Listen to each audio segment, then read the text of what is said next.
Bonjour, Rabbi Yosef. Alors regardez, on va essayer d'expliquer la question que j'ai posée hier. Regardez, on a dit que la bracha c'est Baruch Ata Hashem Elokeinu Melech HaOlam, Asher Kideshanu Bemitzvot Avetzivanu Al Sfirat HaOmer.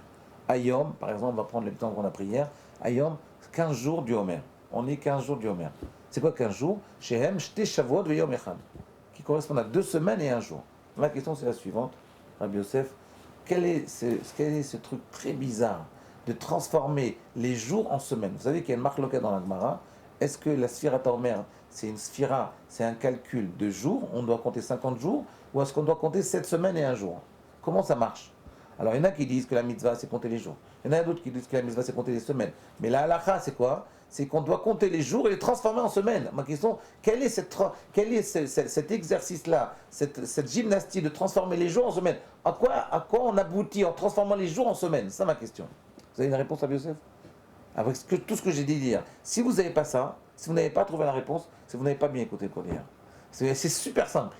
Il n'y a pas plus simple que ça. Rabbi Yosef, si vous avez la réponse. Vous avez la réponse. Rabbi Yosef dit qu'il n'a pas, mais il a. Vous l'avez? C'est quoi la réponse? Allez-y. Et là, vous allez voir, là, je vais répondre à tout ce que vous avez dit il y a quelques jours.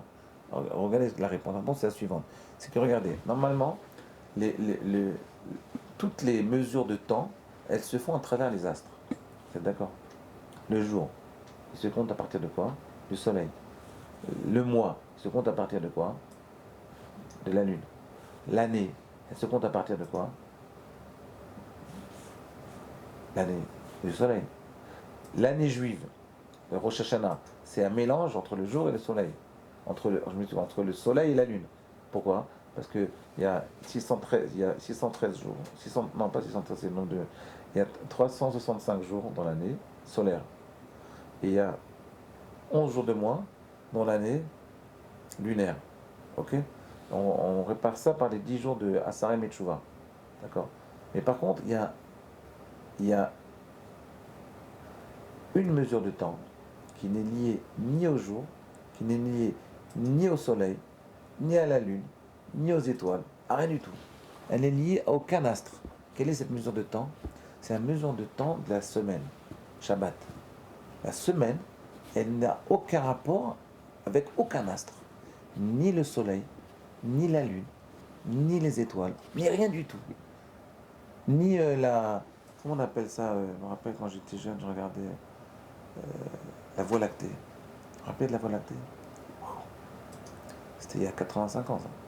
La Voie lactée. Ok? Quand vous dormiez dehors, vous voyez, la nuit, vous voyez la Voie lactée. Alors, c'est quoi ce compte des semaines? La semaine, c'est la mesure de temps qui n'est pas liée au soleil. Et en réalité, quelle est la définition de la Sphira Omer? C'est le passage d'un calendrier à l'autre. On va passer ce calendrier qui correspond aux astres, qui est le jour, les mois et les années, à un calendrier de semaines. Et en fait, quand on compte les jours et on les transforme en semaines, c'est qu'on va passer d'un compte d'un compte du temps, d'une mesure de temps qui est liée aux astres, à une mesure de temps qui n'est pas liée aux astres, qui est liée aux semaines. Mais les semaines, c'est une mesure de temps qui est liée à quoi, Rabbi Yosef? C'est une mesure de temps, en fait, les semaines, c'est une mesure de temps qui est liée à l'humain. C'est le temps humain. Il y a un temps solaire, il y a un temps astral, et il y a une mesure de temps qui est un temps humain. Vous voyez, par exemple, quand il lui dit, quand on nous dit qu'il va travailler 7 ans pour avoir Rachel. Quand Lavan il dit à Yaakov, tu vas travailler 7 ans pour avoir Rachel. Et on nous dit que ces 7 ans sont passés comme Yamim Achadim, comme quelques jours. Pourquoi?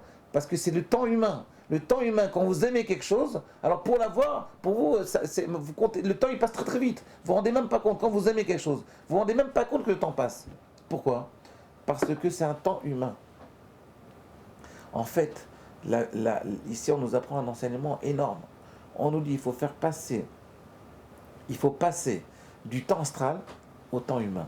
Du temps astral des jours et des semaines et des mois, du jour et des mois et des années, à un temps humain qui est le temps du Shabbat, tous les 7 jours, 7 fois 7 jours. C'est de vivre à travers un nouveau temps qui est un temps humain. Moi, ma question, c'est la suivante. C'est quoi ce temps humain?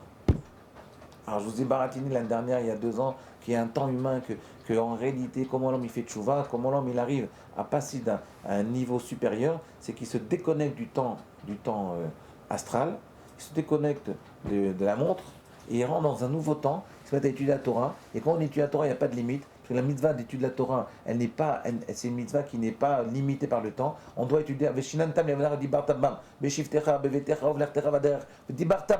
étudier la Torah à tout instant. Il n'y a pas de limite. C'est pour ça que Shavuot, ça ne peut pas être une date. Parce que si c'est une date, ça ne marche plus.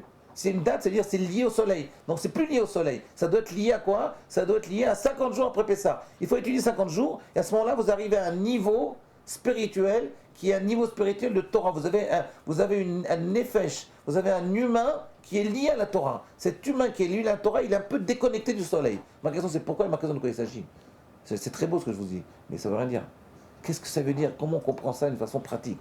Qu'est-ce que ça veut dire? Ça veut dire qu'il faut se déconnecter du temps. Alors vous allez vivre autiste. De quoi il s'agit ici? Quelle est la définition à notre âge, à notre époque, de ce temps humain? Expliquez-moi ça, Rabbi Yosef. Quelle est la définition de ce temps humain? De quoi il s'agit? Alors j'ai parlé ça depuis 10 ans, je vous parle de ça. Le temps humain, il faut passer du temps astral au temps humain. Mais c'est quoi le temps humain? C'est bien beau de dire ça, c'est très joli, mais ça ne veut rien dire. Expliquez-moi de quoi il s'agit. Je voudrais que vous m'expliquiez quelle est la traduction, comment on peut faire passer ce pain, ce blé en pain. C'est-à-dire, comment faire passer ce principe-là de temps humain à quelque chose qu'on puisse manger, que ça puisse nous servir dans la vie de tous les jours. Parce que sinon, ça reste une notion abstraite qui ne veut rien dire. C'est en fait très, très facile de faire de la Torah des concepts abstraits, qui sont très jolis, mais qui ne veulent rien dire. Ça ne nous aide pas. Tant que ça ne nous aide pas à vivre, ça ne marche pas. Je vais vous dire, Rav Wolbe dit un truc très très beau.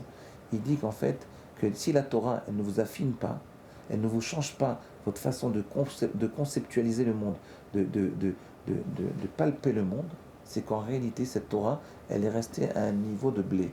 C'est-à-dire, vous ne l'avez pas digérée. Elle ne vous a pas pénétré. Elle ne vous a pas fait grandir. Elle ne vous a pas fait grossir. Donc ça n'a pas marché. Alors vous avez peut-être un mérite d'avoir étudié, d'avoir essayé, mais ça n'a pas marché. Vous voyez, c'est comme si par exemple, vous mettez de l'essence à côté, au lieu de le mettre dans le moteur, vous le mettez à côté. Ça ne marchera pas. Vous avez payé l'essence, mais ça ne marchera pas. Donc en fait, il faut comprendre quelle est la définition, avec des définitions de nos jours, de ce temps humain. Transformer, en fait, la Sfirat HaOmer, c'est quoi? C'est transformer le temps astral en temps humain. Et ce temps humain, il va me permettre d'étudier la Torah, il va me permettre de rentrer dans le monde, dans le système temps, qui est un système temps humain, qui est un système temps de Torah. Vous voyez ça? Parce qu'on voit qu'après 49 jours, le 50e jour, c'est le nom de la Torah. Et tous les 49 jours, c'est pareil. Quel est ce temps-là? Vous voyez, quand ils ont fait le sacrifice 50 jours après la création de l'homme, les Caïn et Hevel, ils ont voulu en fait nous donner une allusion à ce principe-là. On est passé du temps astral au temps humain. De quoi il s'agit? À demain.